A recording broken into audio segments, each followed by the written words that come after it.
اس کا مطلب یہ ہے کہ مرد اور عورت کے درمیان میں پردہ ہونا چاہیے. کیا وہ پردہ حجاب یہ ہے، اسکارف ہے؟ نہیں. پردے سے مراد ہر اس چیز سے پردہ ہو جس کے ذریعے سے ایک شخص، ایک مرد عورت کی طرف اٹریکٹ ہو سکتا ہے. قرآن و سنت کا حکم کیا ہے؟ جب ایک عورت گھر سے نکلے، اگرچہ وہ پورے پردے میں ہو، چہرہ بھی اس نے چھپایا ہوا ہو، لیکن اس نے ایسا عطر لگا رکھا ہے، ایسا پرفیوم لگا رکھا ہے کہ کسی مرد کو اس کی طرف متوجہ کر سکتا ہو، تو یہ پردہ نہیں ہے. اس لیے فرمایا گیا کہ تم جب گھر سے نکلو تو خوشبو لگا کر نہ نکلو، ایسی خوشبو جو لوگوں تک پھیل سکتی ہے، پہنچ سکتی ہے. یہ پردے کے خلاف ہے. یہ کہا گیا کہ تم اپنے پیروں میں زیورات ایسے نہ پہنو کہ چلتے وقت اس کی آواز کسی مرد تک پہنچے. وَلَا يَضْرِبْنَ بِأَرْجُلِهِنَّ، قرآن نے کہا کہ اپنے پیروں کو زمین پر مار کر نہ چلو، یعنی تمہارے پیروں میں جو گھنگرو ہوتے ہیں، جو پازیب ہوتے ہیں، اس کی آواز مردوں تک نہ پہنچے. اگر کوئی عورت مکمل پردے میں ہے، چہرہ بھی چھپا ہوا ہے، ہر طرح سے پردے میں ہے، لیکن پازیب کی آواز اس کی مرد تک پہنچ رہی تو حجاب نہیں ہے. اور اللہ تبارک و تعالی نے فرمایا کہ فَلَا تَخْضَعْنَ بِالْقَوْلِ، تمہیں جب کبھی کسی مرد سے گفتگو کرنے کا موقع ہو تو لوچدار آواز میں، ملائم آواز میں، نرم آواز میں بات کرنے کی کوشش نہ کرو. ایک عورت مکمل پردے میں، چہرہ بھی اس نے چھپایا ہوا ہے، لیکن بات کر رہی ہے تو بڑی ملائمت کے ساتھ، بڑی نرمی کے ساتھ، بڑے پیار بھرے انداز میں. اللہ تبارک و تعالی نے فرمایا کہ یہ پردہ نہیں ہے. پردے کا مطلب یہ ہے کہ عورت اپنی نسوانیت کو چھپائے، اپنی لوچدار آواز کو چھپائے، اپنی خوشبو کو چھپائے، اپنے پازیب کو چھپائے. ہر وہ چیز جس کے ذریعے سے آدمی اس کی طرف اٹریکٹ ہو سکتا ہو، ان تمام کو چھپانے کا نام پردہ ہے. اب آپ غور کریں کہ پردہ کس کا ہونا چاہیے، چہرے کا ہونا چاہیے یا نہیں ہونا چاہیے، اس پر آپ ڈیسائیڈ کریں. کسی اور موقع پر تفصیلی گفتگو ہو سکتی ہے، دونوں کے دلائل دیے جا سکتے ہیں، لیکن یہ ذہن میں رکھیں کہ یہ اختلاف کسی کا نہیں ہے کہ ہر اس چیز سے پردہ ہو جس کے ذریعے سے آدمی، اس مرد، وہ مرد اس عورت کی طرف متوجہ ہو سکے. اس حجاب کے مفہوم کو سمجھنا اور اس مفہوم کو سمجھ کر عمل کرنا، یہ ہے دین پر عمل، یہ ہے خدا کے دین کی نصرت. اب خدا کے دین کی اس طرح آپ نصرت کریں گے تو اللہ تعالیٰ کی مدد و نصرت آپ کی شامل حال ہو. اس کے بغیر اللہ تعالیٰ کی مدد و نصرت شامل حال نہیں ہو سکتی.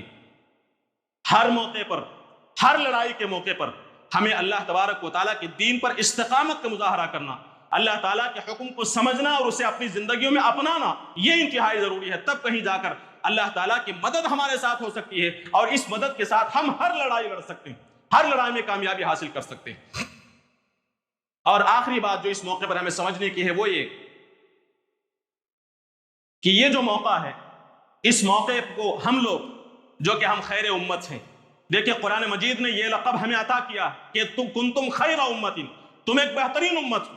اس موقع پر ہر ایشو کو اپنے دعوتی مقاصد کے لیے استعمال کرنے کی کوشش کرنی چاہیے. اس موقع پر جب کبھی بھی قرآن اور حدیث کے خلاف، اسلام کی تعلیم کے، اسلام کے کسی حکم کے خلاف ایشو بنایا جائے، اس حکم کو ٹارگٹ کیا جائے، اس کے غلط مفہوم کو بیان کرنے کی کوشش کی جائے، تو اب ہماری ذمہ داری یہ بنتی ہے کہ اس موقع پر، اس مقام پر اس حکم کے حقیقی مفہوم کو دنیا کے سامنے رکھنے کی کوشش کی جائے.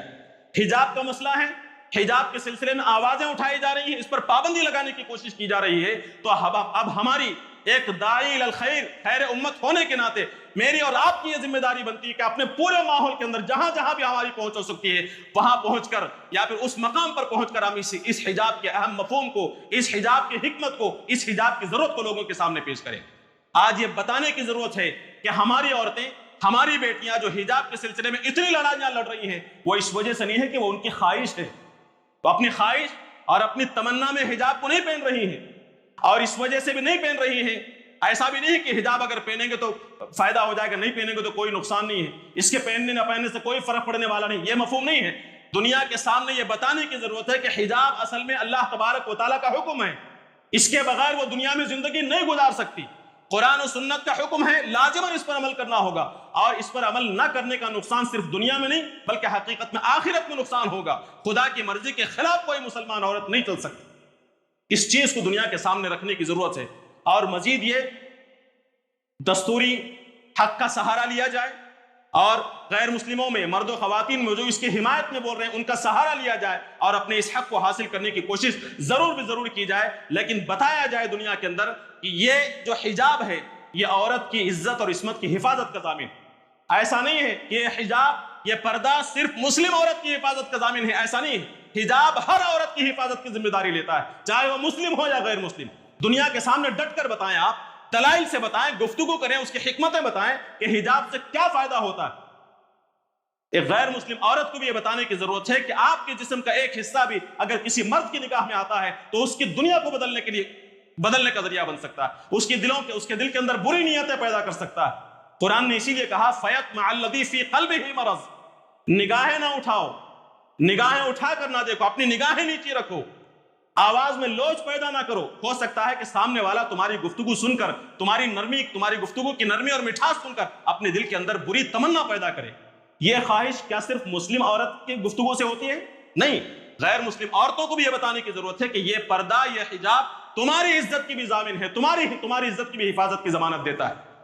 اسے دنیا کے سامنے رکھنے کی ضرورت ہے۔ جب کبھی کوئی ایشو پیدا ہو جائے اس موقع پر ہم آگے بڑھیں، ہم داعی بن جائیں، ہم ان کے مخالف نہ بنیں، انہیں بتائیں کہ جس چیز کو آپ غلط سمجھ رہے ہیں اس کی حکمت یہ ہے، اس کا فائدہ یہ، اور اس کا فائدہ صرف میرے لیے نہیں بلکہ آپ کے لیے بھی۔